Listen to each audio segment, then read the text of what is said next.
ఎడారిలో సెలయేర్లు డిసెంబర్ 29వ తేదీ. ఆ దేశమును మేము చూచితిమి, అది బహు మంచిది, మీరు ఊరకనున్నారేమి? ఆలస్యము చేయక బయలుదేరి ప్రవేశించి ఆ దేశమును స్వాధీనపరుచుకొనుడి. దేవుడు మీ చేతికి దానిని అప్పగించును. భూమిలోనున్న పదార్థములలో ఏదియూ అచ్చట కొదువలేదనిరి.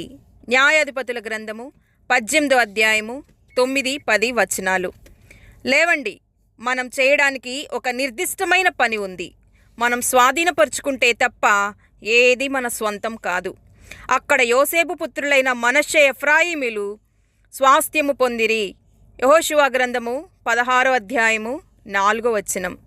యాకోబు సంతతి వారు తమ స్వాస్థ్యములను స్వతంత్రించుకొందురు. ఓబద్య 17వ వచనం. నీతిమంతులు శ్రేష్టమైన వాటిని స్వాస్థ్యముగా పొందుదురు.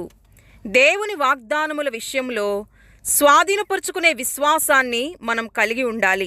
దేవుని మాటను మనం స్వంతమైన వస్తువులా ఉంచుకోవాలి.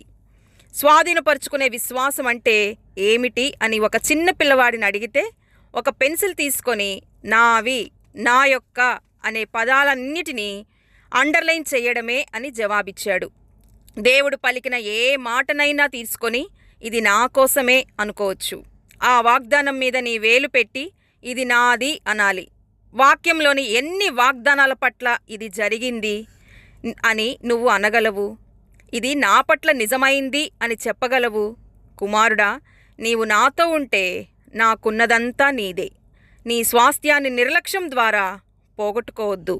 విశ్వాసం మార్కెట్కి వెళ్ళినప్పుడల్లా పెద్ద బుట్టను వెంట తీసుకొని వెళ్తుంది. దేవుడి మాటలను దీవించునుగాక. ఆమెన్.